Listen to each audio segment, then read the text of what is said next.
The data observations और probability सारी, और ये जो राइट वाला हाफ है ये रिमेनिंग 50%। तो ये वाली प्रोबेबिलिटी पूरी की पूरी यहाँ कर्व जहाँ तक एंड हुआ है 0.5 है और ये भी 0.5 है, फिर टोटल हमारा जो है ना वो 1 हो जाता है एरिया अंडर द कर्व, या उसको आप डेंसिटी कह लें। सो ये चीज़ आपने जहन में रखनी है। इस तरह की जो है वो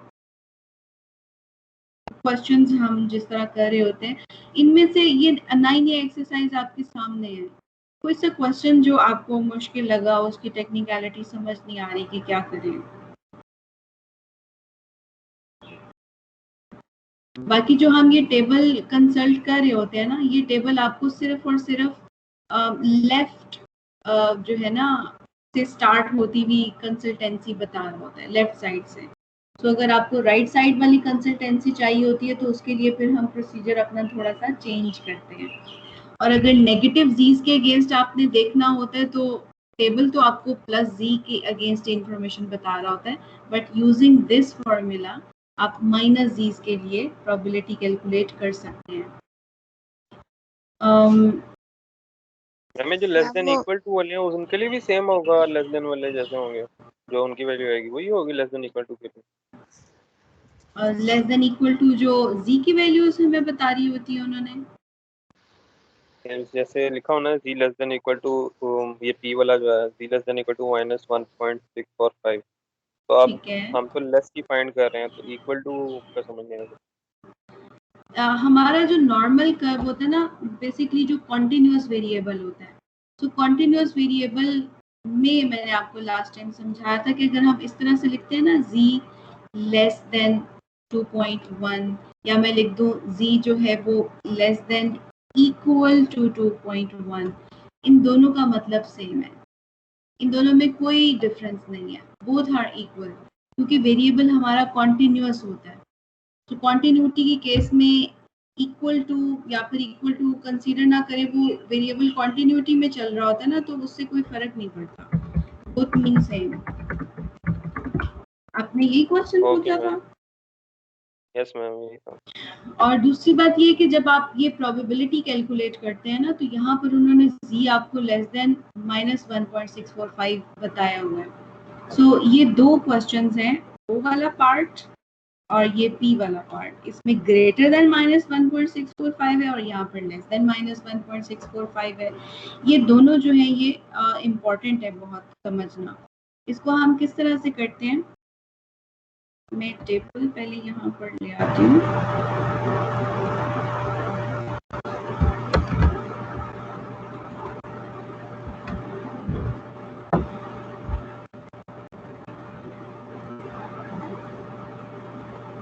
So question was like probability of z greater than -1.645, और सेकंड पार्ट इसमें उसने बताया है, सेकंड जो नेक्स्ट पार्ट था, probability of z less than and equal to -1.64 and 5।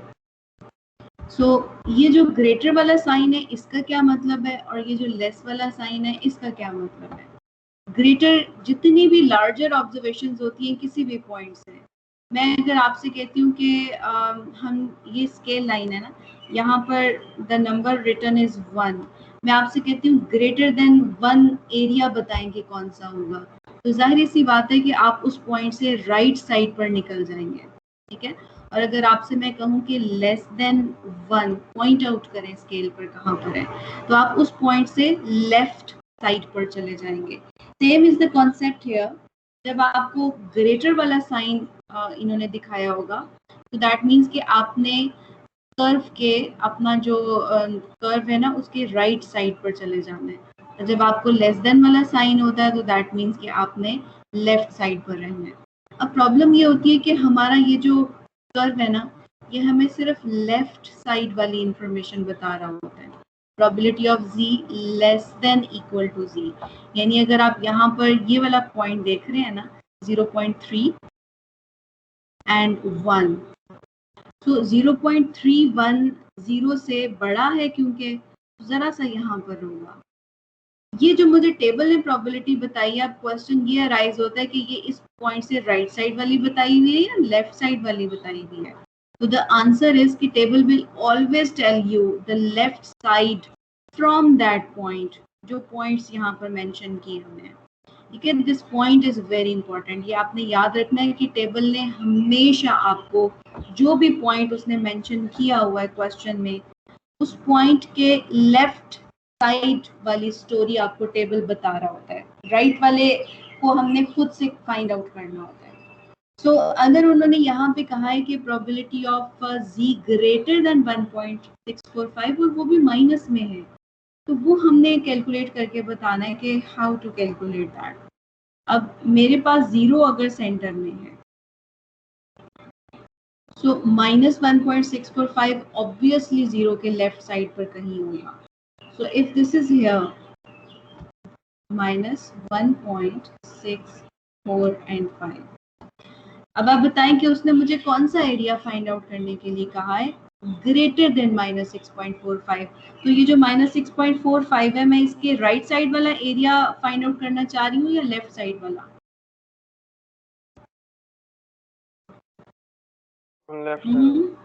Left side वाला। अब 1. वाला चाहिए आपको?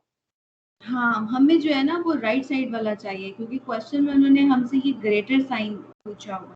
आप -1.645 से लार्जर साइड पर जाएं तो वो वाला एरिया हमें बताएं कि कितना है। तो मैं अगर देखती हूँ तो this all area is covering the larger observations than -1.645 against -1.645 से लार्जर जो भी होगी डेंसिटी वो बता रहा है मुझे, और यही इन्होंने पूछा है। तो ये green area we have to calculate. लेकिन प्रॉब्लम ये है कि मेरे पास ये जो रिमेनिंग एरिया है ना, इसकी कंसल्टेंसी मुझे ये टेबल प्रोवाइड नहीं करता, क्योंकि टेबल में आप देखें कि कहीं पर भी माइनस तो लिखा हुआ ही नहीं है। तो अब हम क्या करें, किस तरह से कैलकुलेट करें, कीपिंग इन माइंड कि ये कर्व जो होता है ना, ये सिमेट्रिक होता है।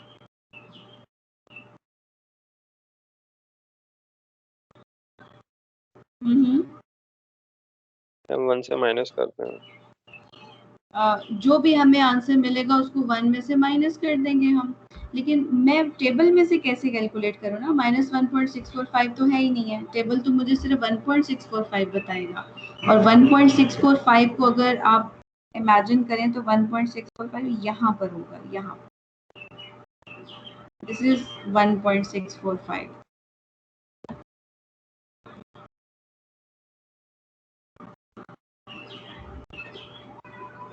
तो हम क्या करते हैं, इस केस को रिवर्ट कर देते हैं। रिवर्ट करने का मतलब है कि टेबल मुझे माइनस पे तो आंसर नहीं बता रहा होता, प्लस में बता रहा होता है, वो भी लेस देन। तो हम क्या करते हैं कि ये साइन भी ग्रेटर वाला था ना, तो हम क्या करेंगे कि सबसे पहले 1.645 पे प्रोबेबिलिटी कैलकुलेट करेंगे, क्योंकि टेबल तो आपको यही बताएगा, और 1.645 आपको ये सारा एरिया पता चल जाएगा। अब ये जो एरिया हमारे पास, मैं ब्लैक में मार्क कर रही हूँ, और फिर मैं आपसे पूछती हूँ कि ये जो पिक्चर नंबर 1 वाला ब्लैक एरिया, ये वाला, ये क्या पिक्चर नंबर 2 के ब्लैक एरिया के इक्वल है या डिफरेंट है दोनों? 1.645 यहाँ पर था और यहाँ -1.645 है। देख के सोच के बताएं कि ये जो ब्लैक हाईलाइटेड एरियाज हैं दोनों कर्व्स के, वो सेम है या डिफरेंट है? सेम है, बिल्कुल सेम है, कोई भी डिफरेंस आज नहीं के है। रिवीजन क्लास है, मतलब ये सब तो हम लास्ट क्लास में कर चुके हैं ना। नहीं, मैंने आपको इनवर्स यूज सिखाना है टेबल का, इसलिए मैं आपको ये बता रही थी। सो 1.645 अगर आप टेबल पर देखते हैं तो 1.6 इज हियर, ये 0 1 2 3 एंड 4, तो 1.64 तो हमें ये मिल गया, और फिफ्थ एंट्री हम यहाँ से पिक करेंगे। सो ये 5 यहाँ पर हो जाएगा, 5 को हम 10,000 से डिवाइड करेंगे और यहाँ पर मेंशन कर देंगे। लेकिन हमें ये वाला जो आंसर मिल रहा है ना, वो ये वाला सारा मिल रहा है, ये रेड वाला। तो ब्लैक वाला मैं कैसे कैलकुलेट करूँगी? 1 minus black. Very good, excellent. 0.9495 और प्लस 0.0005 और ये हो जाएगा 0.95। So this whole area is 0.95। अब इसको आप 1 में से माइनस कर देंगे तो you will get this black area, और ये दोनों ब्लैक एरियाज इक्वल थे तो फिर हम अब सेम जो है ना वो आंसर बता देंगे। 0.05 आंसर आएगा क्योंकि उसको हम 1 में से माइनस कर देंगे। अब ये चीज और ये साइंस आपने जहन में रखने हैं कि हम किस तरह से हैंडल करते हैं। यहाँ पर आएंगे हम क्वेश्चन नंबर 4 पे।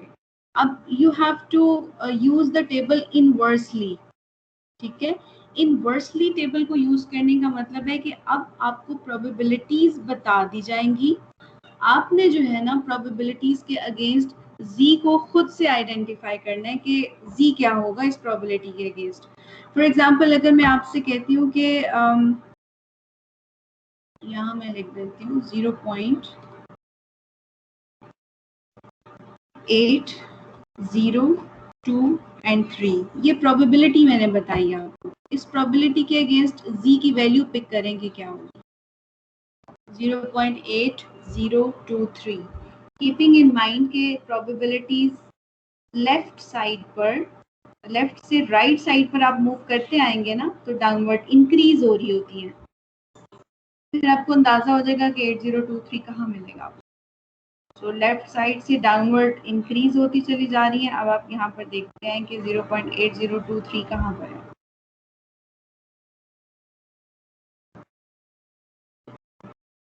उसके अगेंस्ट मुझे जी आपने बोल के बताना है, किस जी के अगेंस्ट आपको 0.8023 लिखा हुआ नजर आ रहा है। 0.8। ओके, 0.8 मैं इस रो पर आ जाऊंगी। तो रो वाइज अगर आप चलते चले जाएं तो यहाँ पर ये लिखा हुआ है। अब आप z को कंप्लीट करें। 0.8 तो पॉइंट के बाद फर्स्ट डिजिट है। 0.85 वेरी गुड, सो इट्स 0.85, क्योंकि ये वाली जो हमारी रिटन ऑब्जर्वेशन है ना, ये यहाँ पर 5th कॉलम पे ये लिखी हुई है। 5th यानी जो भी 5 लिखा हुआ है, वैसे तो 6th प्लेस वैल्यू है इसकी, लेकिन 5th जगह पर ये 0.85 मुझे मिला है। So now we have to use table inversely like this. अब हम टेबल का इनवर्स यूज करेंगे और डिफरेंट सिचुएशंस हमें बताई नहीं होंगी, उन सिचुएशंस के अकॉर्डिंगली हमें आंसर्स देने होंगे। तो द फर्स्ट क्वेश्चन इज, यहाँ पे आ जाइए। The first part is telling you कि z लेस देन s 0.6700।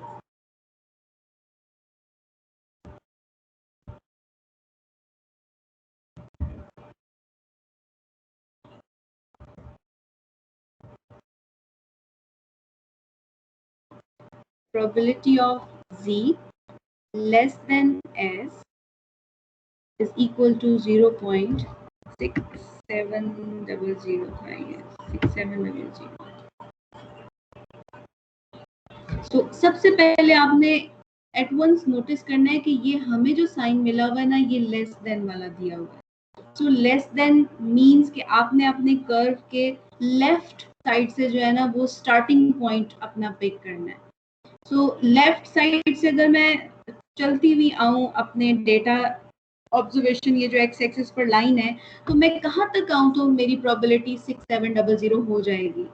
मैं यहाँ लेफ्ट साइड से स्टार्ट करूंगी, starting point is from left. यहाँ से आप चलते आइए, मैं हाफ ऑफ द कर्व तक जब तक आई हूँ यहाँ पर, तो कितनी प्रोबेबिलिटी गुजर गई है, 0.50 हमने गुजार दी है, लेकिन मैंने 6700 तक चलते चले जाना है। तो आप मूव करते हैं आगे, यहाँ पर कहीं आपकी प्रोबेबिलिटी 0.6700 कंप्लीट हो गई है। तो क्वेश्चन में उन्होंने आपसे ये पूछा है कि यहाँ पर s लिखा हुआ है, आप हमें s की वैल्यू बताएं कि उसकी वैल्यू क्या होगी। So this whole probability is known to you. इस probability के अगेंस्ट आपको z की वैल्यू कंफर्म करनी है। तो टेबल भी तो हमें यही बता रहा होता है ना, यानी मैं यूँ कहूँ कि अगर मुझे phi of s is 0.6700 बता दिया, अब now I have to pick के what is s। आप टेबल पर जरा नोटिस करें कि 0.6700 प्रोबेबिलिटी, ये जो फिल इन हुआ ना टेबल, आपने इस एरिया में देखना है कि 0.6700 कहाँ पर लिखा हुआ? 0.44 पे 0.4 0. ये रहा 4, वेरी गुड, 0.6700। अब ये क्योंकि हाफ से लेफ्ट साइड पर है तो इसका साइन ऑटोमेटिकली प्लस में ही रहेगा। टेबल ने भी मुझे यही बताया 0.44। सो इसमें आप बता दें कि नेक्स्ट स्टेप में लिखेंगे s is equal to 0.44। This is your answer simply, and this is called the inverse use of table. ये तो लेस वाला हमें ऐड भी करना होगा तो फिर कैसे पता लगेगा? उसमें तो a और b दोनों की वैल्यूज ऐड होती है ना। कौन सा वाला क्वेश्चन? नहीं, अगर जैसे कोई क्वेश्चन ऐसा आ जाए जिसमें जो z की वैल्यू आई वो ज़्यादा हो, यानी कि 0.845 भी हो, 3 डिजिट्स हों, फिर अच्छा, ओके, आई गॉट इट। यानी मुझे एग्जैक्टली टेबल पर लिखा हुआ नजर ना आए तो फिर हम वही ट्रिक यूज करते हैं ना कि ये वाला जो नेक्स्ट वाला डिजिट है वो उसमें ऐड अगर मैं कर दूं तो वो मेरा डिजिट उसके क्लोजर बन जाए। फॉर एग्जांपल एक्चुअली अगर मैं यहाँ पर 0.6714 ढूंढ रही होती, 0.6714 ये प्रोबेबिलिटी मैं ढूंढ रही हूँ, तो आप देखें कि 0.6714 आपको कहीं पर भी नहीं लिखा हुआ नजर आएगा। लेकिन मेरे पास ऑप्शन है, ये लास्ट वाला जो एरिया है ना, इसमें इसका मतलब है कि मैं अगर 0.67 में 0.0014 0.67 तो है, लेकिन इसमें मैं 0.0014 अगर मैं ऐड कर दूं तो मेरी रिक्वायर्ड प्रोबेबिलिटी कंप्लीट हो जाती है। सो 14 आप देखें कि यहाँ पर लिखा हुआ है। इस एरिया में जो कुछ भी लिखा होता था हम उसको 10,000 से जी जी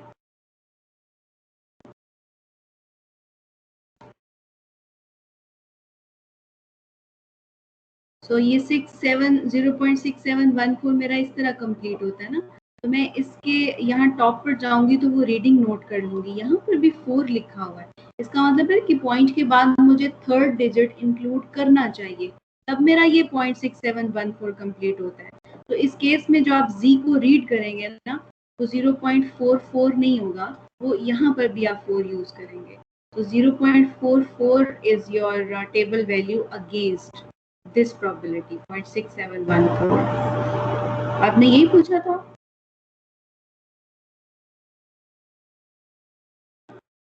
Was your question about it?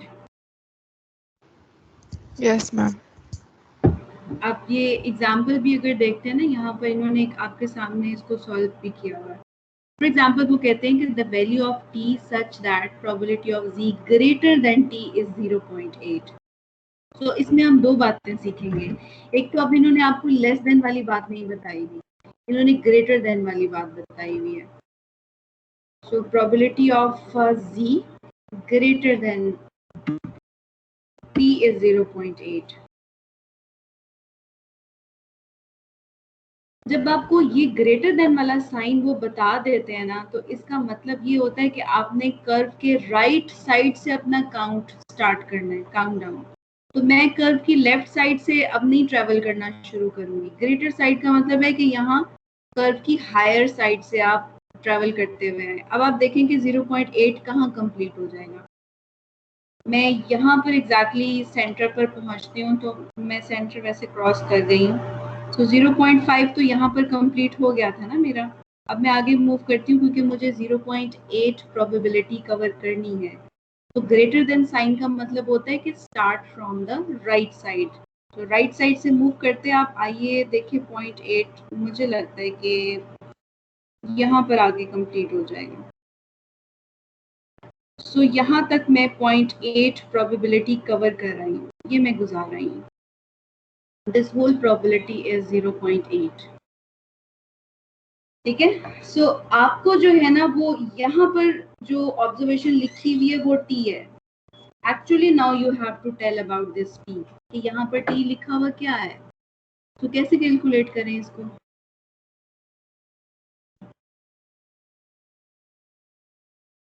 Remaining green area वाली प्रोबेबिलिटी है ये कितनी रह गई है बाकी की, मैं 0.8 यहाँ से 0.2 यहाँ तक पहुँचती हूँ। Very good, so 0.2 is here. अब प्रॉब्लम ये है कि मेरा तो टेबल ही 0.5 से स्टार्ट होता है, तो मुझे 0.2 की कहानी तो बताएगा ही नहीं। तो हम इस पिक्चर को ना इन्वर्ट कर लेते हैं, इसको इन्वर्जन दे देते हैं, यानी इसको रिवर्स उलट क्या कहेंगे आप, उस तरह से कर देते हैं। ये ग्रीन वाला एरिया मैं यहाँ पर रख देती हूँ और इस ग्रीन वाले एरिया को मैं यहाँ 0.2 कह देती हूँ, क्योंकि ये कर्व सिमेट्रिक होता है। So 0.2 is here and this rest of the black area,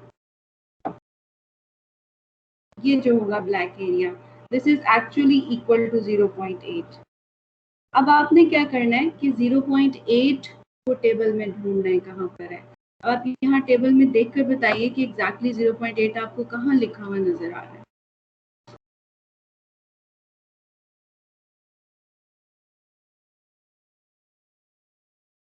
0.8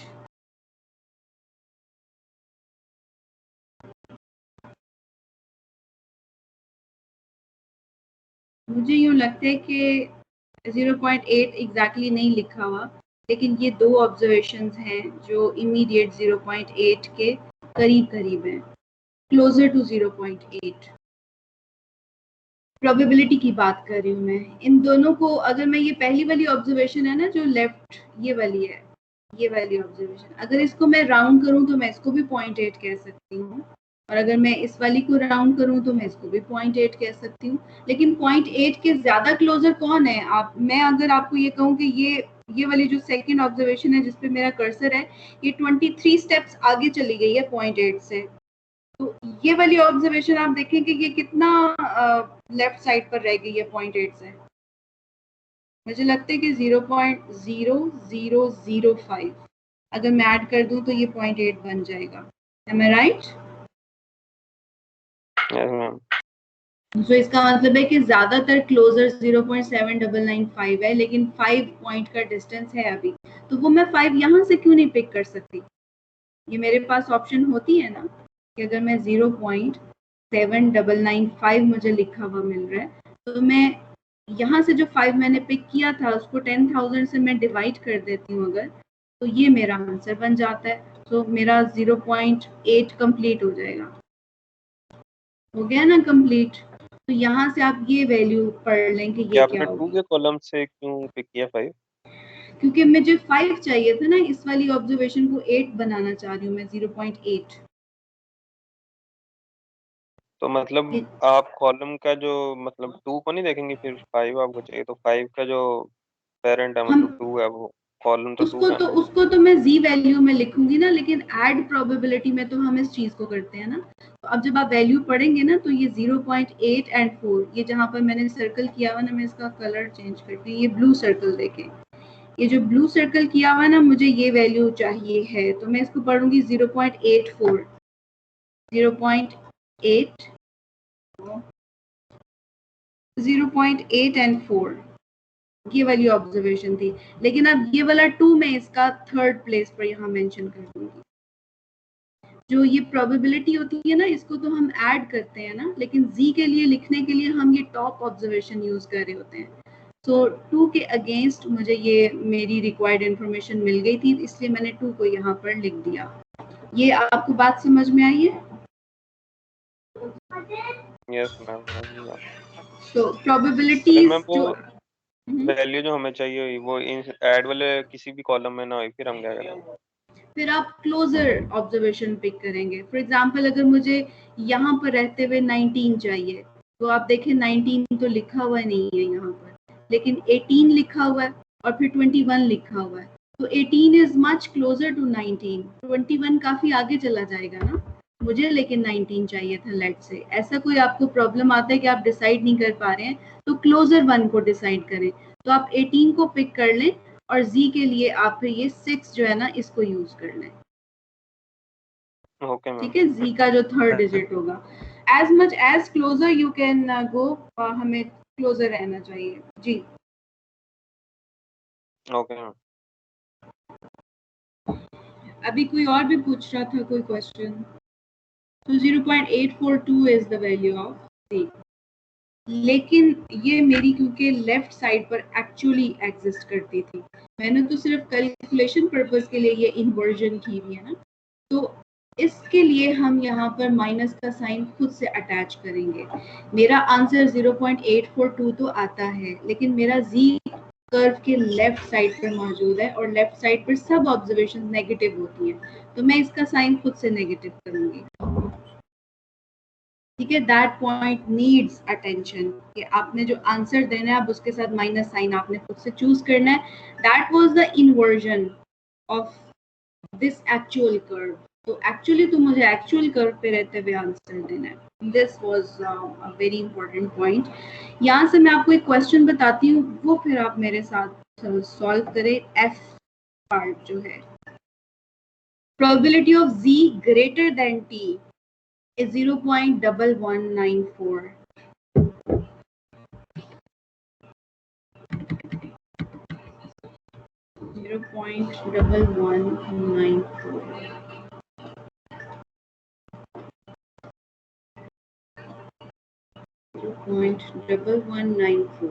तो ये हमारा क्वेश्चन है। अब अगेन सबसे पहले आपने पिक करना है कि ये वाला जो आपको इनइक्वालिटी दी हुई है ये लिखी हुई क्या है।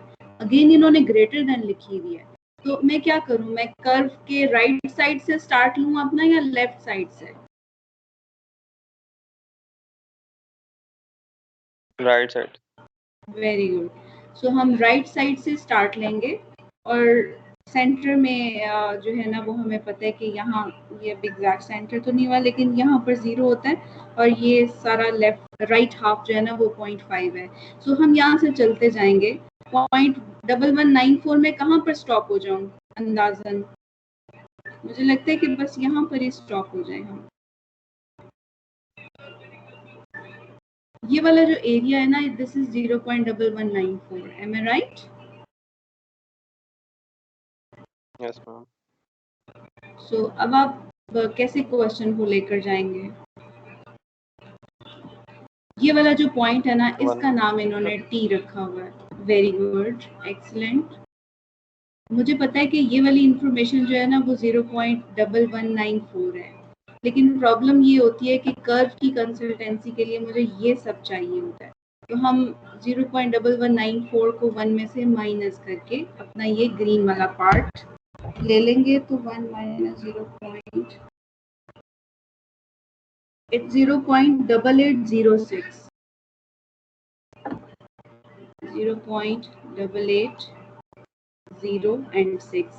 अब आप जरा टेबल पर देखें 0.8806 आपको एग्जैक्टली लिखा हुआ नजर आ रहा है और you have to make the adjustments. 8806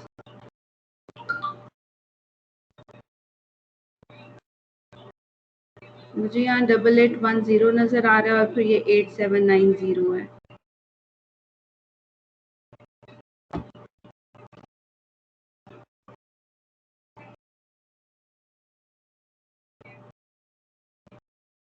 तो हम कुछ ऐड कर सकते हैं लेकिन कुछ सब्ट्रैक्ट नहीं कर सकते, इसलिए मैं 8810 8806 से बड़ा हो जाता है ना, तो मैं उसको कंसीडर नहीं करती हूँ। मैं इसको जरा क्लोजर बनाने की कोशिश करूँ, अगर 8790 तो कितना गैप रह जाता है ये 0.88 0.16।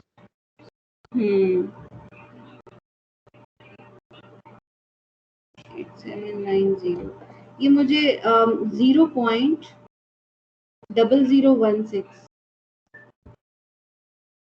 0.0016 को अगर मैं ऐड कर देती हूँ ना 0.8790 में, तो मेरा एग्जैक्ट आंसर मुझे मिल जाएगा 0.8806। तो can I get this 16 from next columns? ये देखिए यहाँ 16 मुझे मिल गया है, तो इसका मतलब है कि मैं 0.8790 के अगेंस्ट मेरी जो z ऑब्जर्वेशन है वो 1.17 है, तो 1.1 and 7। अब इस 16 के अगेंस्ट अगर आप वैल्यू देखेंगे तो मुझे z का थर्ड डिजिट मिल जाएगा विच इज 8। तो मैं यहाँ पर थर्ड डिजिट 8 भी अप्लाई कर दूंगी। सो 1.178 इज द कंप्लीट जी। तो यहाँ पर हम लिख देंगे कि 1.178 हमारा जी का आंसर है और टी के लिए जो भी वैल्यू है वो 1.178 है। सो अब मुझे कोई इसको साइन तो नहीं देने की ज़रूरत है ना, बिल्कुल सही है। माइनस तो हम लगा ही नहीं सकते बिकॉज ये राइट साइड पे एग्जिस्ट करता है। करेक्ट? ये आपको समझ आ गया? हम लाइन दोबारा रिपीट कीजिएगा।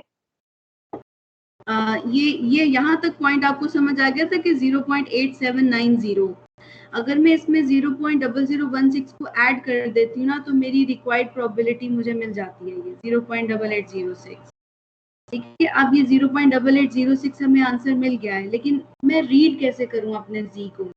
तो अब आप यहाँ से देखें, अगेंस्ट इधर चले जाएं, ये 1.1 और यहाँ पर देखें इट्स 7, तो मेरा आंसर बना 1.17। But I am using this column as well. मैंने 16 को यूज किया था, तो 16 के अगेंस्ट 8 लिखा हुआ, तो ये मुझे अपने जी का थर्ड डिजिट भी मिल गया है। तो मेरा जी है 1.178। तो यहाँ पर हम 1.178 लिखेंगे। मुझे इसका साइन तो चेंज करने की ज़रूरत नहीं है क्योंकि ये सेंटर से राइट साइड पर है और वहाँ सारी पॉजिटिव वैल्यूज होती हैं। ठीक हो गया? मैम एग्जाम में ये टेबल दिया जाएगा? बिल्कुल, ये आपके क्वेश्चन पेपर में साथ ही प्रिंटेड होता है। अच्छा, अब ये ग्रेटर वाला पार्ट अगेन आप मुझे एक मेरे साथ करें ताकि आपको भी कंफर्मेशन हो जाए, समझ आ जाए और मुझे भी समझ आ जाए कि it's now clear to you. Probability of z greater than T 0.9747।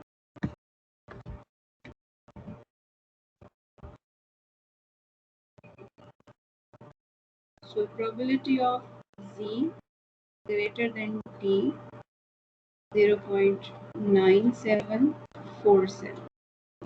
So अब सबसे पहले हम क्या चीज़ नोटिस करते हैं कि साइन क्या दिया हुआ है। Sign provided to us is greater than sign. इसका मतलब है कि हम अपने कर्व पे स्टार्ट कहाँ से लें? राइट साइड से या लेफ्ट साइड से? The sign is greater then.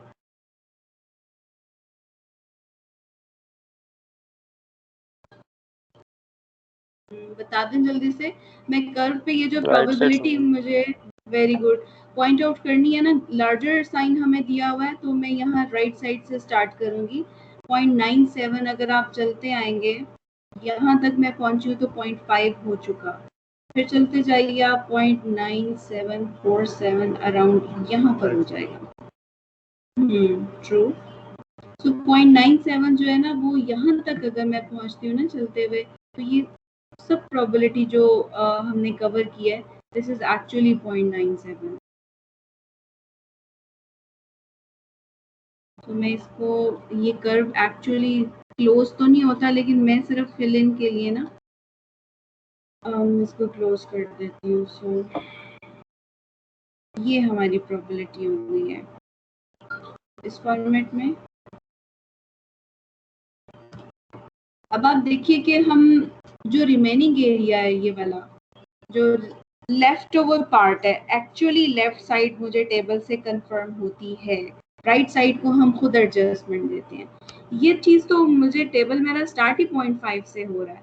अगर मैं इसको कैलकुलेट करूं तो दिस इज 1 माइनस 0.9747 और इसका आंसर हमें मिलता है 0.0253।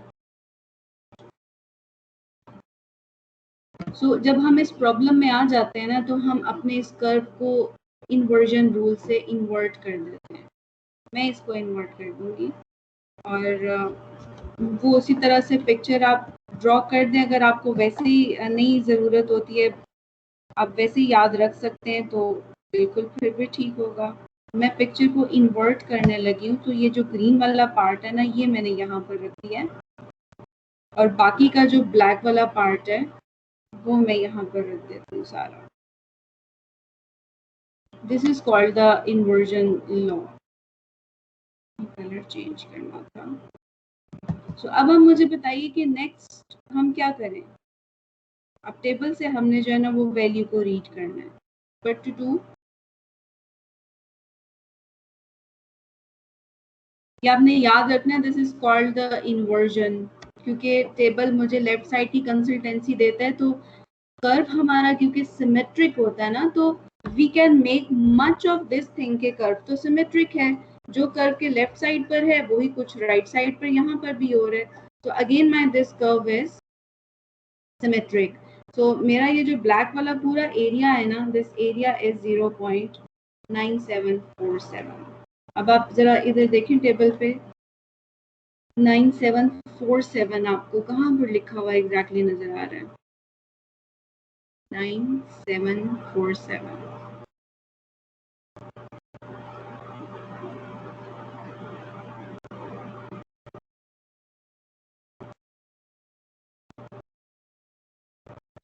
नाइन सेवन फोर सेवन तो नहीं है अब, क्योंकि लास्ट कॉलम में ऐड करने की हमारे पास होती है ना ऑप्शन, तो मैं ये 9744 को पिक करूंगी। 0.9747 9744 मैं ये देख रही हूँ तो मेरे पास ये डिफरेंस 0.0003 का है, यानी 0. ये वो वाली वैल्यू है जो मैंने अंडरलाइन की हुई है रेड कलर से, और मैं अगर इसमें 0.0003 को ऐड कर देती हूँ तो मुझे मेरी रिक्वायर्ड प्रोबेबिलिटी मिल जाएगी। अब आप ये एडिशनल कॉलम्स में देखें, आपको कहीं 3 नजर आ रहा है जो मुझे रिक्वायर्ड है, ये रहा 3। अब आप जरा जी पढ़िए, आप क्या कहेंगे जी के लिए? इसके अगेंस्ट पहले जी देखें आपको क्या मिल रहा है। 1.9 0 1 2 3 4 5, so this is 1.95। ठीक है, अब ये जो मैं 3 यूज कर रही हूँ ये किस कॉलम से यूज कर रही हूँ? This 3 has been used from this column जहाँ पर ये 5 लिखा हुआ है, 5 के ऊपर mistakenly क्रॉस हो गया, यहाँ पर 5 लिखा हुआ है एक्चुअली। सो यहाँ पर मुझे अपना 3rd डिजिट मिल जाएगा, मैं उसको यहाँ 5 मेंशन कर दूंगी। सो मैंने जो z को पढ़ा है वो है 1.955। सो एक्चुअली यहाँ पर है z 1.955, लेकिन ये लास्ट स्टेप आपने नहीं भूलना है, ये बहुत इंपॉर्टेंट है कि ये मेरी इन्वर्टेड पिक्चर थी ना जो मैंने यूज की हुई है। My actual picture was this one. So should I apply the sign, मुझे कोई साइन चेंज करना है? यहाँ पर 1.955 है तो यहाँ पर क्या होगा? -1.955। Very good. सो यहाँ पर हम माइनस खुद से अप्लाई कर देंगे। सो इन्वर्टेड पिक्चर को हम यूज करते हैं अपना आंसर लेने के लिए, और फिर वापस अपनी रियल पिक्चर पर जाना है टू डिटरमिन द साइन, कि जो आपने जी की वैल्यू पढ़ी थी उसका साइन क्या होगा। So that was really very important। अब इस तरह के क्वेश्चन आपसे हो जाएंगे, but about this Q part and this R, जब Q हो जाएगा हमसे ये वाला पार्ट तो R और P भी हो जाएगा, और फिर T मैं आपको बता देती हूँ। So Q is telling us -S और S के इन बिटवीन 0.90 प्रोबेबिलिटी है।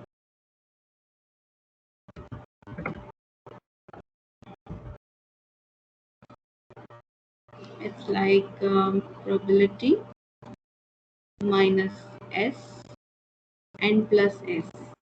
आप देख रहे हैं कि यहाँ पर वैल्यू तो सेम है, सिर्फ उसका साइन डिफरेंट हो गया है। इन दो वैल्यूज के इन बिटवीन अगर आप प्रोबेबिलिटी कैलकुलेट करेंगे तो वो हम आपको बता देते हैं कि 0.90 है। वी हैव टू टेल कि ये +S और -S है क्या, कौन सी ऑब्जर्वेशन है। तो इस केस में अब आपने कर्व को किस तरह से हैंडल करना है। ये रहा कर्व, और कर्व के एग्जैक्टली सेंटर में होता है 0। ठीक है, अब -S और S को लोकेट करना थोड़ा मुश्किल है, लेकिन मुझे हेल्प मिलेगी, ये 0.90 है। इसका मतलब है कि 90% एरिया इन दो पॉइंट्स के इन बिटवीन है, तो बाकी तो सिर्फ 1% रह गया ना।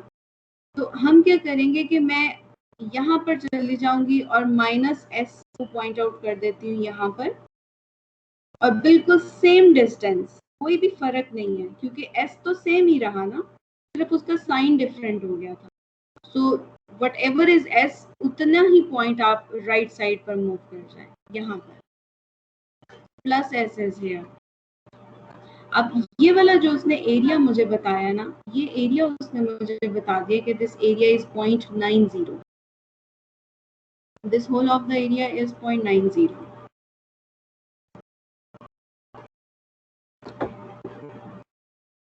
This area is 0.90. अब आप देखें कि ये कर्व क्योंकि सिमेट्रिक होता है और मैं 0 से इक्वल डिस्टेंस लेफ्ट पर गई हूँ और बिल्कुल वही डिस्टेंस मैं राइट पर गई हूँ, तो रिमेनिंग एरिया कौन सा है?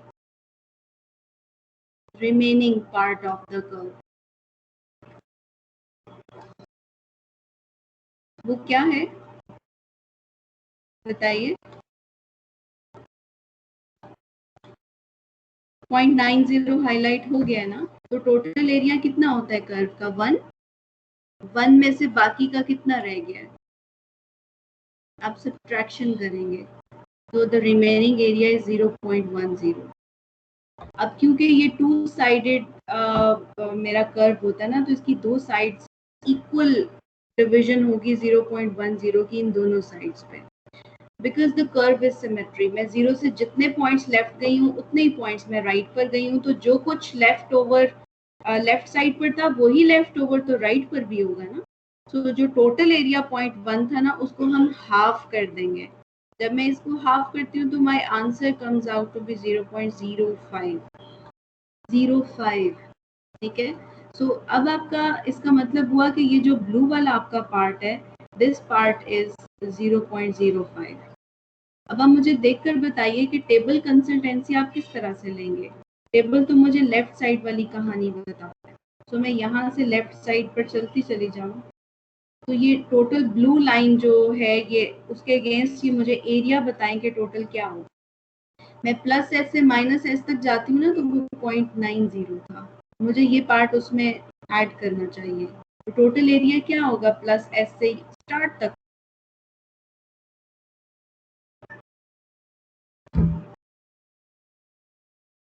यस बताइए।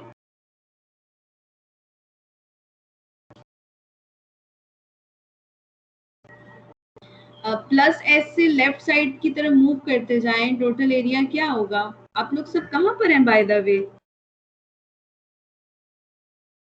Laiba and the rest of the class. Yes ma'am, वो 0.90 में प्लस कर देंगे 0.05, तो सारा लेफ्ट का आ जाएगा।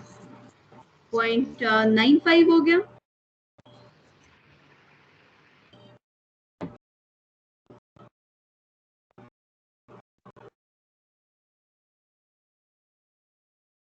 इस पे थे, तो इसका मतलब है कि मैं प्लस एस से जब लेफ्ट साइड पर मूव करती हूँ तो ये मेरा टोटल एरिया हो जाएगा 0.95. अब आप जरा टेबल पर देखेंगे आपको 0.95 कहाँ पर लिखा हुआ मिल रहा है। अगेन अगर आप, मैं ये वाला पॉइंट पिक करती हूँ, ये दो पॉइंट्स हैं, in between I have to decide कि मैं क्या पिक करूँ। जाहिर है कि जो 95 से लार्जर बन चुका हुआ है, मैं उसको तो मुझे नहीं लेना चाहिए, क्योंकि अगर मैं लेस वाला पिक करूँ तो मेरे पास ये एडिशन वाली ऑप्शन है, I can add numbers from here. So I will pick 0.9495. ठीक है, हम इसको पिक कर लेंगे 0.9495. अब ये 0.95 से कितना कम रह जाता है?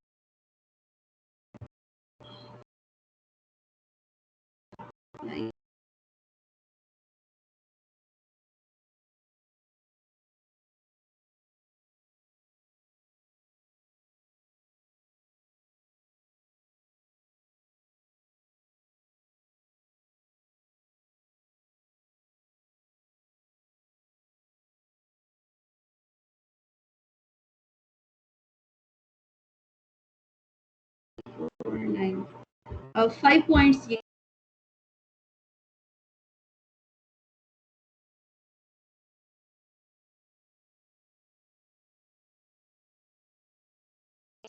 मैम आपकी आवाज नहीं आ रही।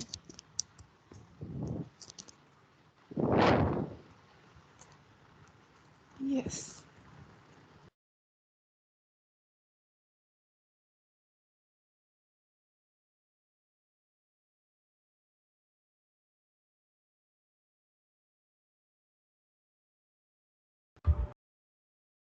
Sorry for interruption.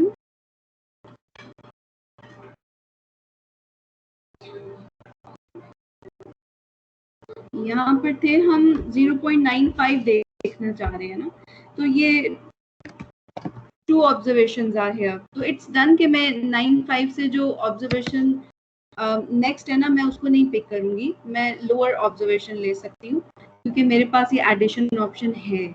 So lower observation is 0.9495। सो अगर मैं नोटिस करूँ तो यहाँ पर मैं इस डिजिट को अगर ऐड कर देती हूँ ना, ये वाला, तो मेरे पास मेरा रिक्वायर्ड नंबर बन जाएगा 0.95। सो 5 के लिए आप इस वाले पार्ट पर आ जाएं तो 5 इज रिटन हियर। इस पार्ट के अगेंस्ट अगर आप z को पढ़ते हैं तो it comes out to be 1.6 0 1 2 3 4। So it's 1.6 and 4। ठीक है, अब मुझे ये 5 यहाँ पर यूज करना है, तो 5 आप देख लें कि ये किस कॉलम में मौजूद है, 5th। सो मैं यहाँ पर थर्ड डिजिट 5 ऐड कर दूंगी। Now my number is 1.64 and 5। अब आप यहाँ पर देखकर बताएं कि ये वाला जो आंसर आपको मिला है 1.645 मिल गया, तो ये तो प्लस है इसका ना, मैं इसके साथ प्लस यूज कर दूंगी। व्हाट अबाउट दिस, ये भी तो पूछा है उन्होंने, इसका आंसर आप क्या देंगे? Minus -1.64 and 5। So that's it. ये वाले क्वेश्चन बहुत इंपॉर्टेंट हैं। यहाँ से यू हैव टू डिसाइड के what area is provided to you. तो सेंट्रल एरिया जो होता है ना मीन से कनेक्टेड 0, आपने वो आइडेंटिफाई करना है। सो 0 से जितने पॉइंट हम लेफ्ट साइड पर मूव किए हैं उतने ही पॉइंट हम राइट साइड पर मूव करेंगे, तो ये टोटल एरिया हमारा 0.90 है। Keeping in mind this symmetry of the curve, हम इस क्वेश्चन को लेकर फिर आगे चलते हैं।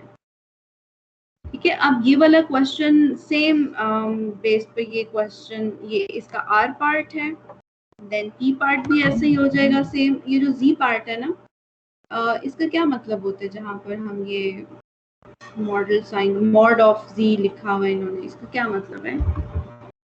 मुझे जहां तक याद है कि जो वैल्यू आप लिखना चाह रहे हैं ना, वो माइनस में भी है और प्लस में भी है। यस जी जी, मैं वही बोल रहा था कि माइनस उसके साथ लग जाएगा। Very good. सो यहाँ पर ये रहा जी सेंटर में, और this thing is provided to you. तो ये 0.50 उन्होंने आपको सेंटर वाला एरिया बताया। So whenever they are talking about centre, तो इसका मतलब होता है कि equally distant from the mean. So आप जितने स्टेप्स यहाँ पर मूव किए हैं उतने ही स्टेप्स आपने यहाँ पर मूव करना है।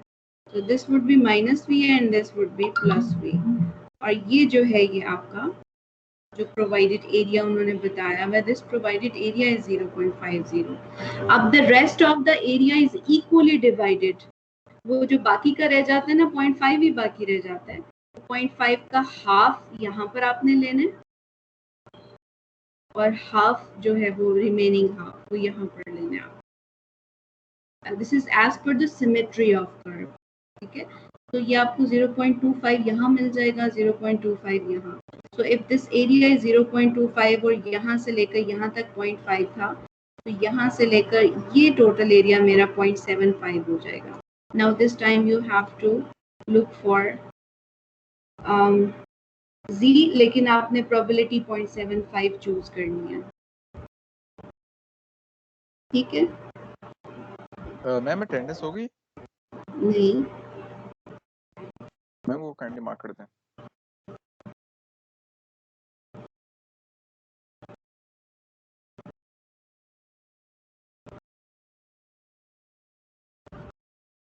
ये इसमें मार्क करना लगी हूँ। ये रहा, अब एक्चुअली क्या है, मैं क्या सोच रही थी, ठीक है मैं आपको नेक्स्ट एक्सरसाइज का पहले मैं अटेंडेंस मार्क कर देती हूँ, मैं उसको स्टार्ट करवा देती हूँ, देन आप उसको कंप्लीट कीजिएगा।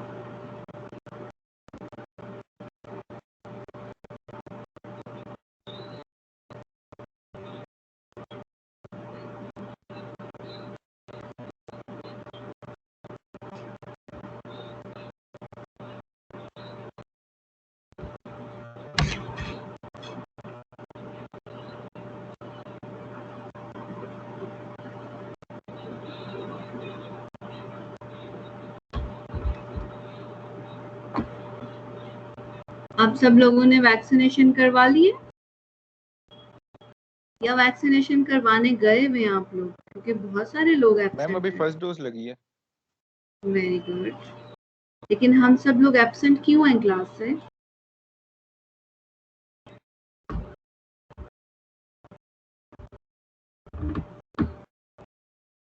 कोरोना को अलविदा कहने गए। कोरोना को गुड बाय कहने गए। हाँ बस अब थोड़े दिन रह गए ना एंजॉय किया ऑनलाइन क्लास के, फिर तो कैंपस ही आना है। ये ऑनलाइन क्लासेस मैम कोई ऐसा एंजॉय, रास्ता नहीं है कि दोबारा ऑनलाइन हो जाए? राज ऐसा नहीं, राज वाली इसमें कोई बात ही नहीं होती है, ऑल इज ऑब्वियस। लगता नहीं है, अब तो वैक्सीन आ गई हैं, अब तो बस लास्ट डेज ही हैं ऑनलाइन के, फिर तो कैंपस में ही रहना। एग्जैक्टली इंशाल्लाह, क्योंकि अगर आप देखें ना कि बाकी कंट्रीज में क्या हो रहा है, तो बाकी कंट्रीज में भी ऐसे ही हो रहा है।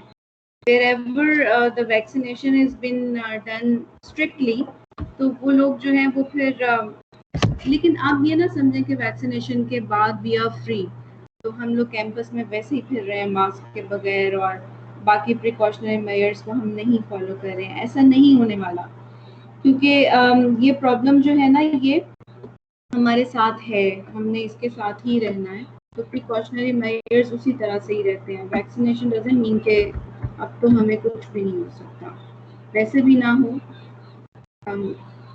हम हेल्दी रहें इंशाल्लाह, लेकिन you have to take the precautionary measures.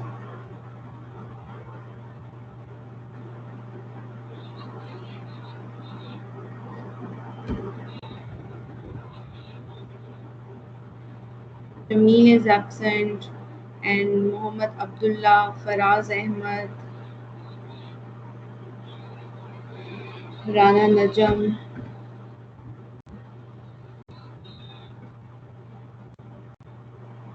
Ali Haider is absent.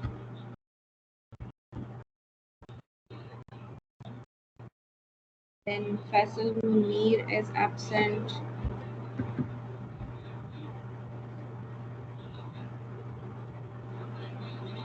Then Mehranul Hasan. मुझे बताया किसने था? Let me check. 0013 ने बताया था।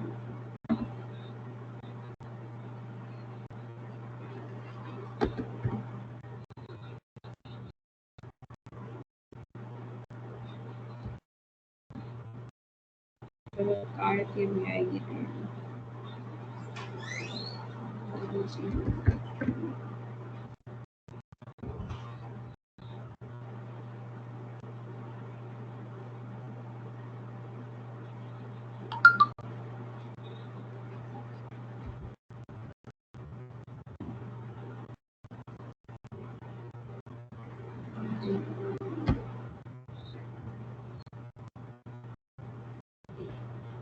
0255 क्यों गलत हो रही है? 0255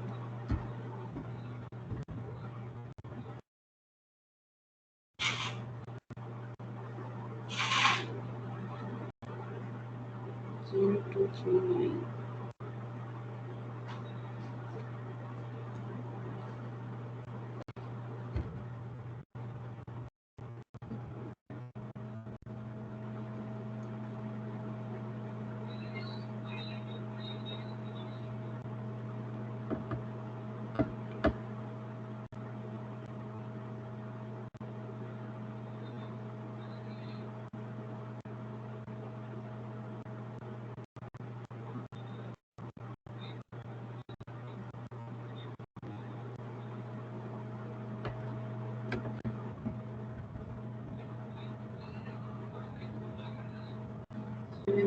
is absent.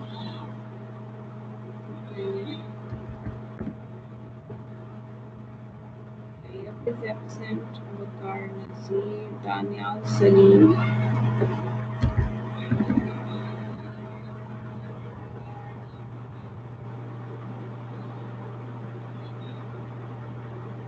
Mutahar.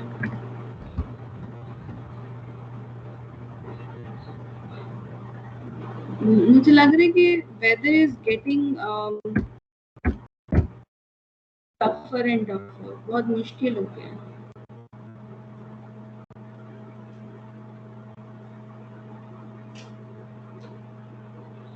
इसको मुझे टफर ही कहने की दिल चाह रहा है. बहुत ज़्यादा गर्मी हो गई. इवन एसीज परेशान हो गए हैं. ये क्या हो रहा है?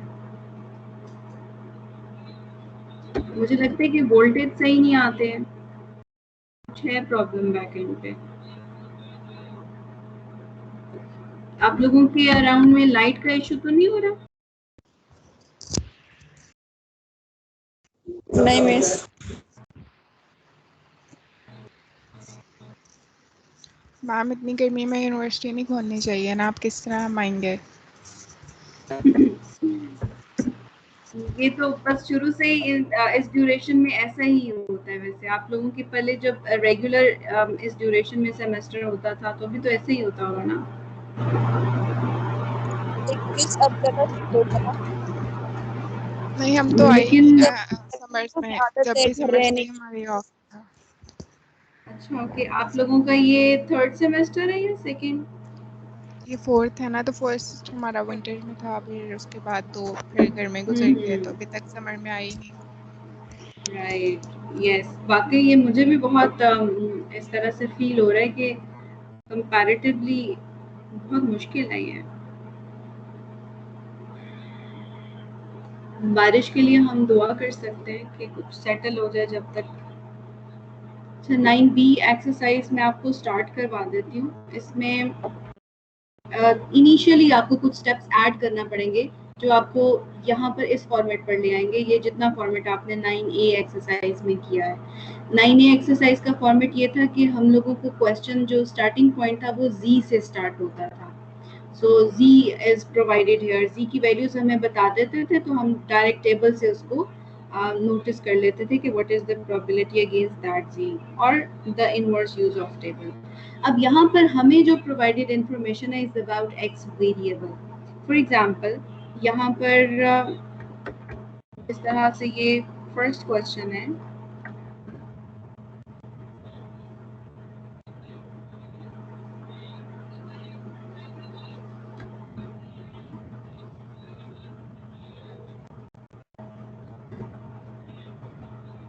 ये रहा.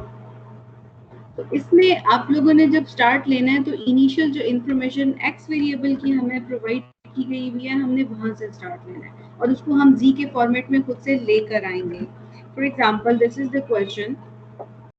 इसमें पहली बात आपने ये नोटिस करनी है कि हमारे पास x वेरिएबल की जो प्रोवाइडेड इंफॉर्मेशन है उसमें हमेशा ये जो फर्स्ट प्लेस पर जो कुछ भी लिखा होता है इट्स मीन एवरेज लिखी हुई होती है और ये जो सेकंड स्टेप पर लिखा होगा ये वेरिएंस लिखा होगा.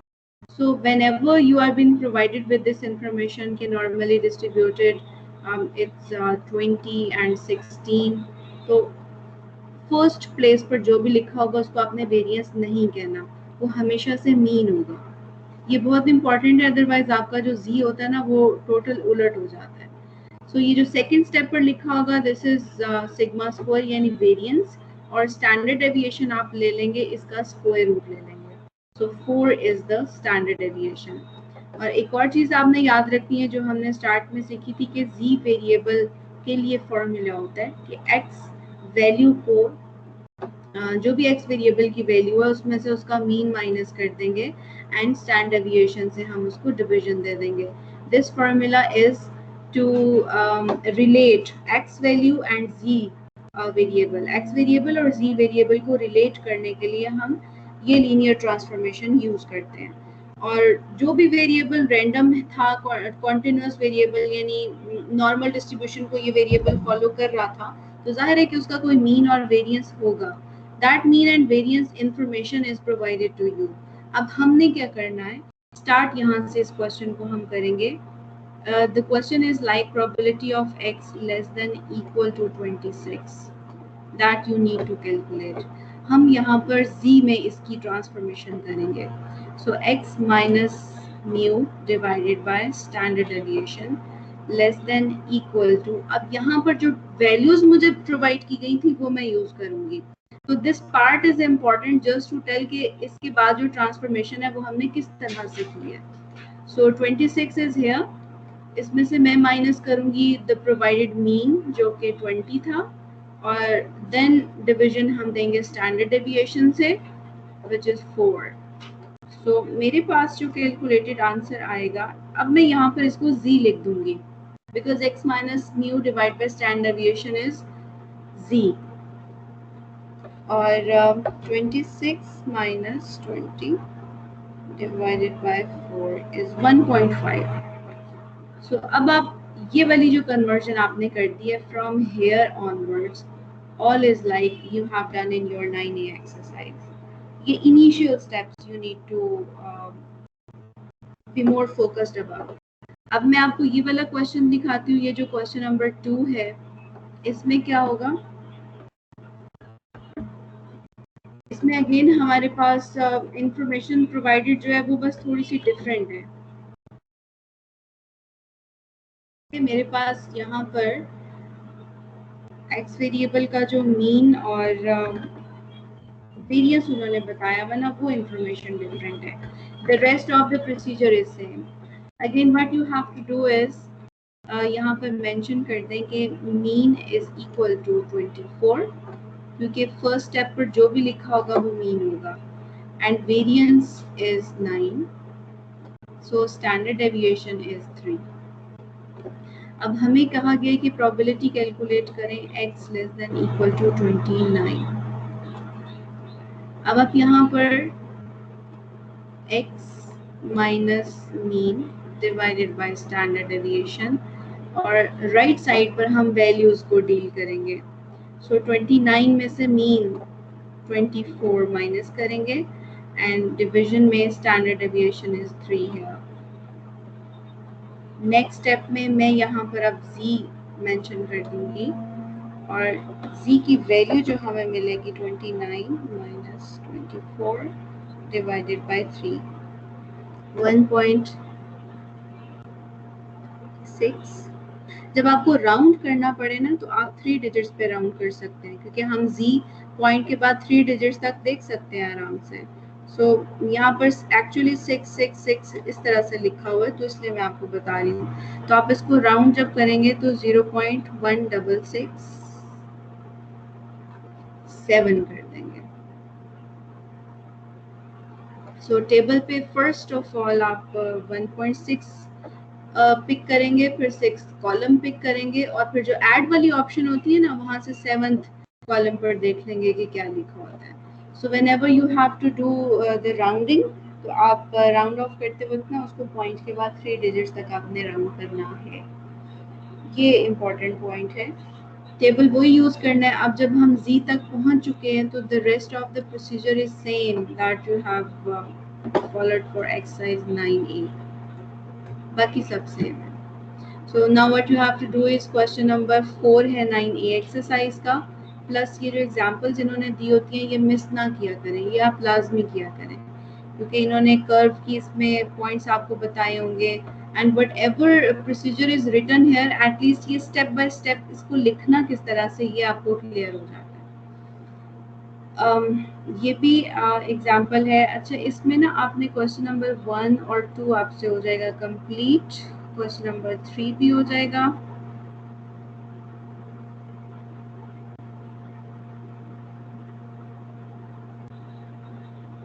Find the probability that x has a negative value. x negative होने का क्या मतलब है? मीन उसका 3 था.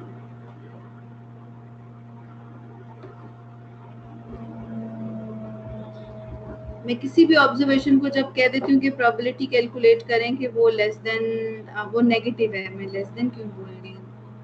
लेस देन हम वैसे क्या कहेंगे अगर कोई नेगेटिव होगा तो?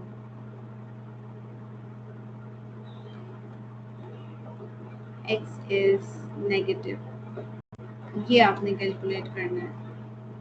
सो हम इसको इस तरह से लिख सकते हैं, probability of x less than 0। 0। Very good. So actually बस इस क्वेश्चन में ये आपने याद रखना है कि probability of x less than 0 you have to calculate.